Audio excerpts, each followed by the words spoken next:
Section 105E and 105F of the Public Officers Law. I will ask those who are not eligible to stay to please leave at this time. I think you all know who you are. Yes, Professor. Good seeing you, Russ. I'm going to move to reconvene the public meeting. We now return to our regular programming. Spend 2 minutes introducing. We are now back in public session. We will now turn to the information, action items. Action item 1A is the approval of the minutes of the October 2nd, 2023 meeting. I move the approval of action item 1A. Do I have a second? Second. Any discussion? All in favor? Any opposed? Hearing none. Any abstentions? This has been approved. We now address action item B, the policy calendar. Policy item 2B1 is a resolution to authorize a contract requirement with VSB Software, Inc. for an automated course scheduler system. The university would like to exercise the renewal option to continue having the use of the system for an additional 5 years from January 8, 2024 through January 7, 2029 for an amount not to exceed $1,408,500. Senior University Dean for Enrollment Management, Melissa Kirk, is available to provide further background on this item or answer any questions as needed. I move the approval of policy item 2B1. Do I have a second? Second. Thank you, Ned. Any discussion? Seeing none, we will proceed to a vote. All in favor? Aye. Any opposed? Any abstentions? This matter is approved. Policy item 2B2 is a resolution to authorize a contract extension with Anthology, Inc. for customer relationship management software. The university has used a subscription-based CRM software product since 2009, and a competitive solicitation issued by the university in June 2021 resulted in a failed request for proposal. The existing contract for the subscription with Anthology, Inc. expired on October 14, 2023. The university is seeking a 2-year contract extension in the amount not to exceed $1,617,657.23 for the period of October 15, 2023 to October 14, 2024, and an amount not to exceed $1,682,363.52 for the period of October 15, 2024 to October 14, 2025, with a total not to exceed the amount of $3,300,020.75 for this contract extension. The university intends to issue another competitive solicitation for these services in 2024. Senior University Dean for Enrollment Management Kirk is available to provide further background or to answer questions as needed. I move the approval of policy item 2B2. Do I have a second? Second. Thank you. Is there any discussion? Hearing none, we will proceed to a vote. All those in favor, please indicate by saying aye. Aye. Aye. Any opposed? Any abstentions? I'll abstain.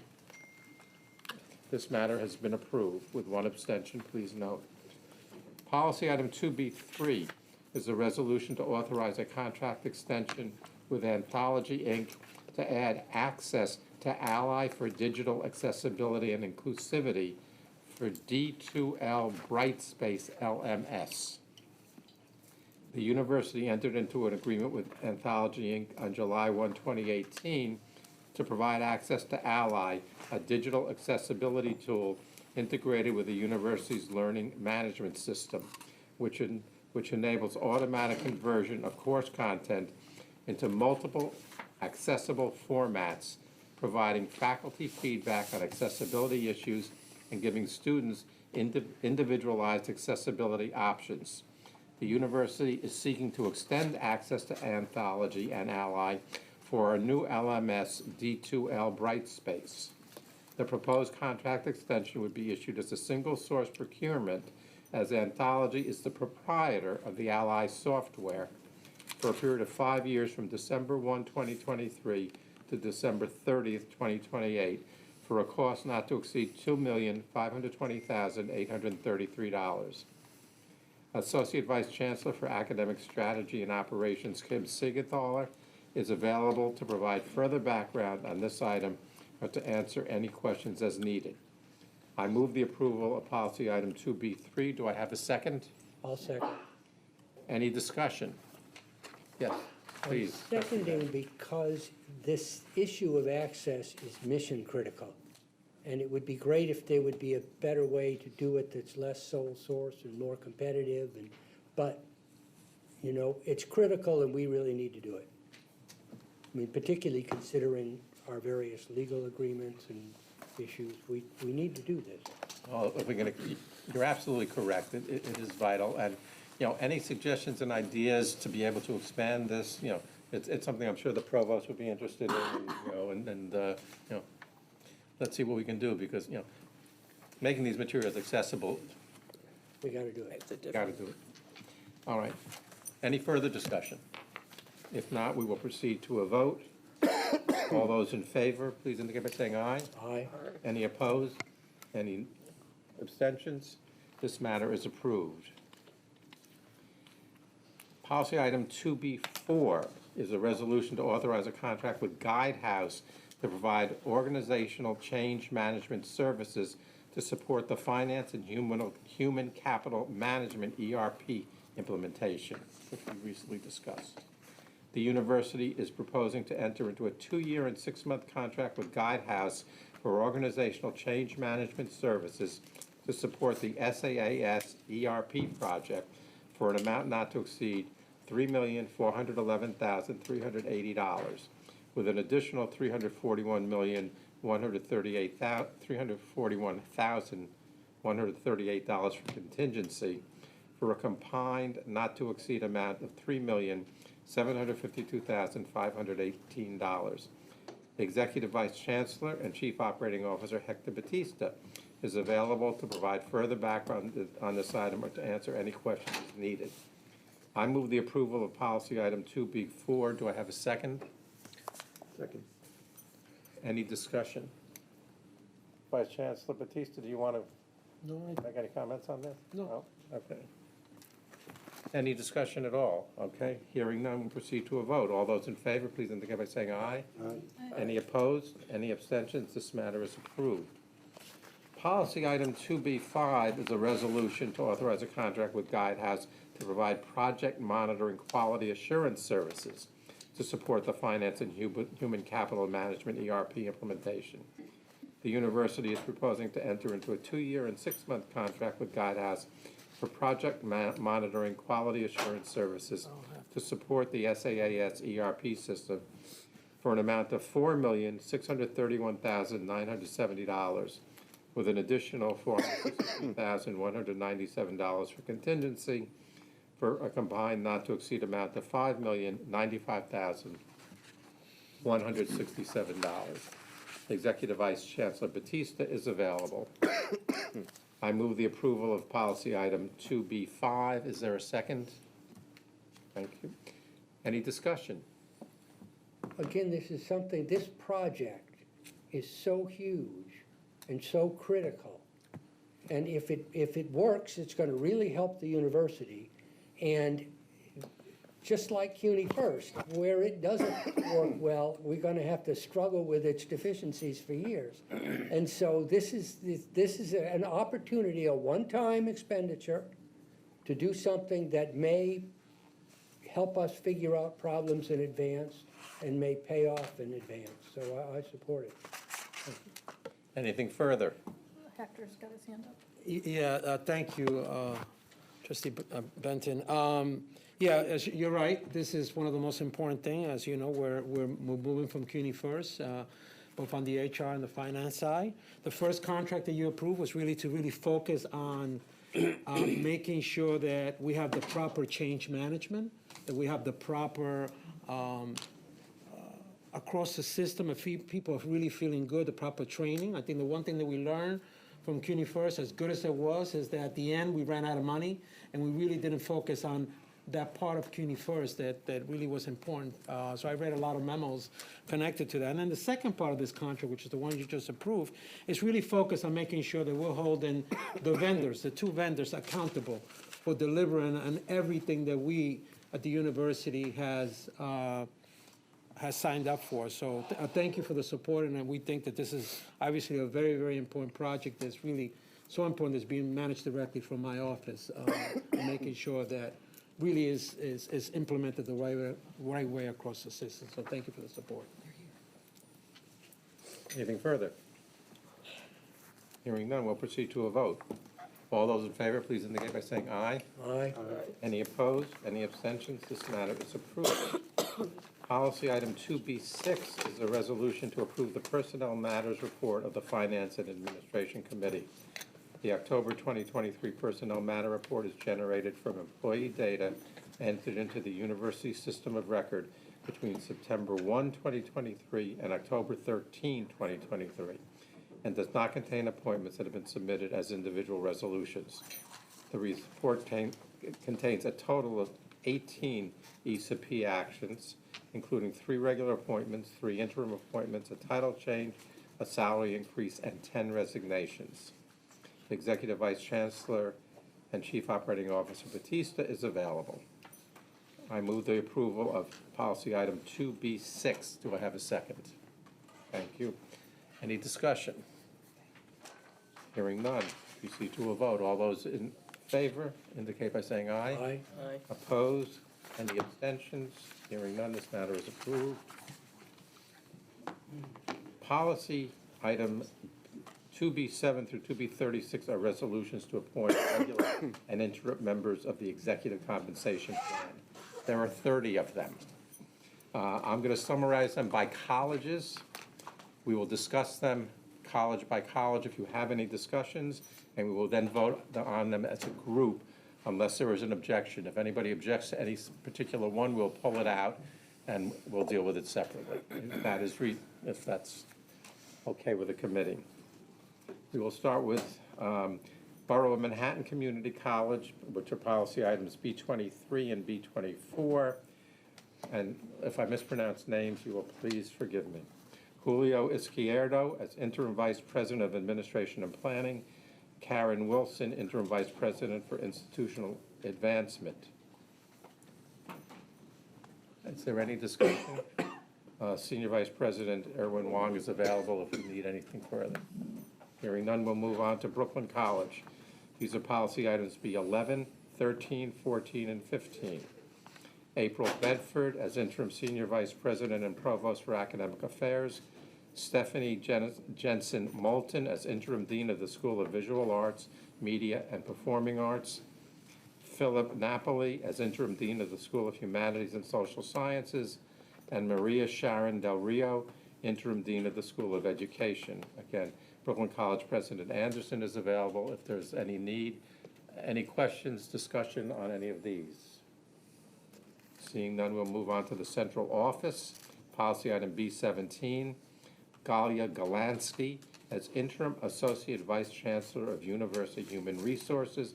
Executive Vice Chancellor and Chief Operating Officer Batista is available. Any questions or discussion on this matter? Seeing none, we'll move on to the next. City College's policy item B7, Renata Kobetz Miller as Dean of the Division of Humanities and Arts. City College President Boudreau is available. Any questions or any discussion on this? Seeing none, we'll move on. College of Staten Island, policy items B25 through B28. Michael Dreyer as Interim Dean of the School of Health Sciences. Michelle Hodge as Interim Vice President for Student Affairs and Strategic Initiatives. Michael Stiper as Interim Provost and Senior Vice President. And Burnett Joyner as Interim Dean of the School of Education. College of Staten Island President Lynch is available. Any questions or discussion on any of these? Seeing none. Gutman Community College, policy items B8, 30, and 31. Daniel Ambrose, Vice President of Enrollment Management and Student Affairs. Nicola Blake, Interim Provost and Vice President of Academic Affairs. Daniel Collins, Interim Dean of Faculty and Academic Affairs. Gutman Community College Director of Human Resources, Eli Yosep, I hope I got that right, is available. If there are any questions or any discussion? Seeing none. Hunter College, items B16 and 32. Robert Domansky as Interim Dean for Institutional Effectiveness, and Jessica Alvarez as Interim Executive Counsel and Labor Designate. Hunter College Director of Employee Relations, Blackman, is available. Are there any questions or any discussion? Seeing none. John Jay College, policy items B9, 18, 29, and 33 through 36. Christopher Schultz as Vice President of Institutional Effectiveness and Strategy. Daniel Matos as Interim Vice President for Enrollment and Student Affairs. Allison Pease as Interim Vice President for Academic Affairs and Provost. Janice Johnson Diaz as Interim Dean of Student Academic Engagement and Retention. Angela Crossman as Interim Dean of Faculty. Nancy Torres as Interim Associate Provost and Dean for Institutional Effectiveness, and Andrew Sidman as Interim Dean of Academic Programs. John Jay College Assistant Vice President for Administration, Tracer, is available. Any questions, any discussion? Seeing none. Kingsbury Community College, policy item B10, Colleen Davey, Dean of Institutional Research, Assessment, and Effectiveness. Any questions or discussion? And Lehman College, policy items B12, 19, 20, and 22. Danae Hurley, Dean of School of Business. Jorge Silvas Portas as Interim Provost and Senior Vice President for Academic Affairs. Teresita Levy as Interim Dean of Arts and Humanities. And Richard Finger as Vice President for Enrollment Management. Any questions or any discussion? Seeing none. Queens College, Simone Yearwood as Interim Dean of Arts and Humanity, and Queens College President Wu is available. Any questions or any discussion? Okay. I move the approval of policy items 2B7 through 2B36. Is there any request to consider any member individually? Hearing none, we will consider them as a group. Any discussion on the group? Hearing none, we'll proceed to a vote. All in favor? Aye. Any opposed? Any abstentions? Hearing none, the matter is approved. With no more items on the policy calendar, we now address the information items. There are 4 information items on the agenda. Item 3A is the fiscal year 2023 year-end financial report. 3B is the fiscal year 2024 Q1 report. 3C is an update on the use of the $40 million of non-recurring state funds. Senior Vice Chancellor and Chief Financial Officer Sharif Solomon will report on the first 3 items. Thank you, Chair.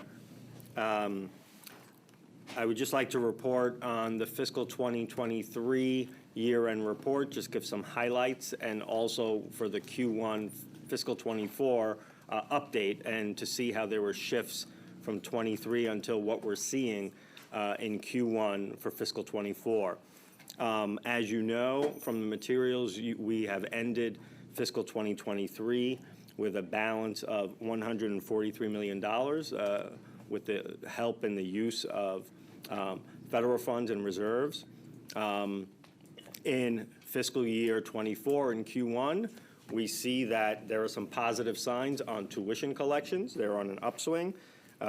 Revenue collections are projected to increase by $68 million, which is a positive, or 5% when you compare that to fiscal year 2023. But we have to view that against what the pre-pandemic base was. And certainly we're still about $117 million less than what we were in fiscal 29.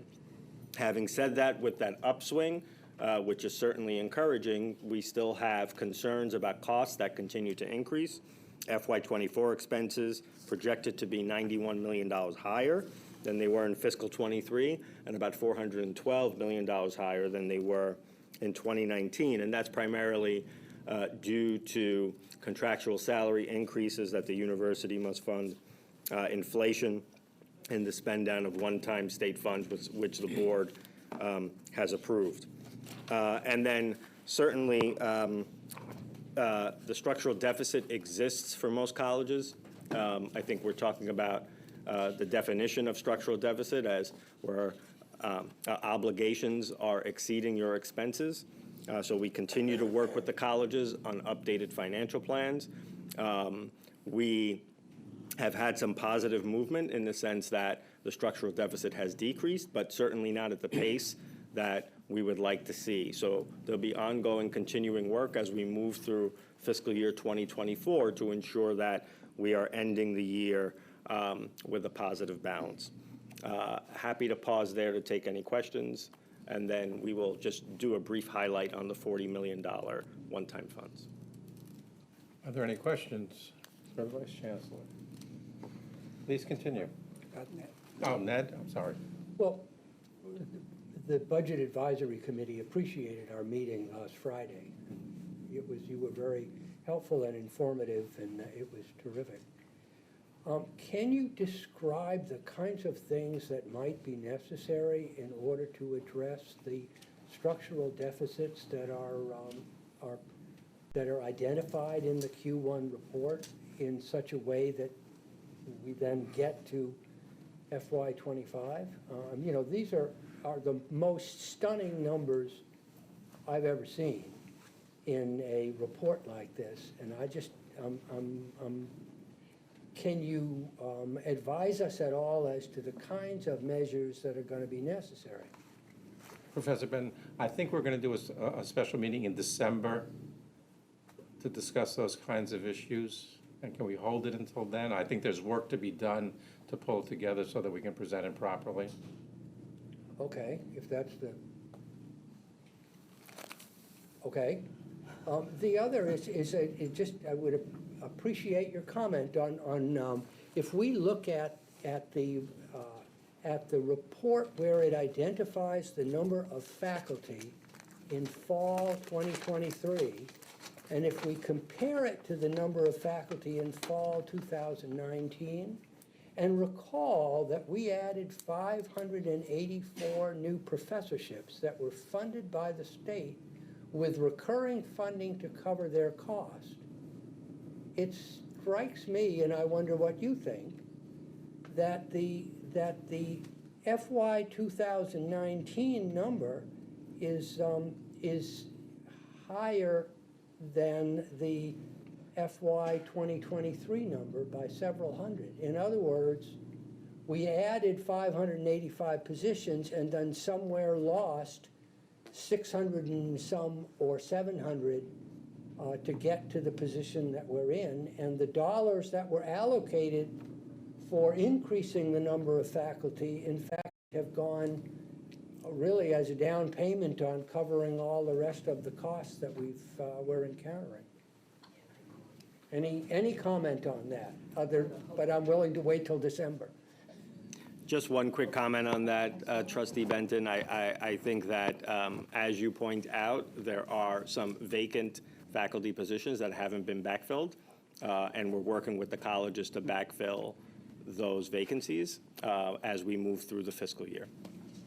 Really? I mean, And I'll add in that our enrollment has declined disproportionately farther than the faculty have declined. And so our student-faculty ratios are actually the best they've ever been in the last 5-6 years. So in terms of the actual impact in the classroom, there is not a negative.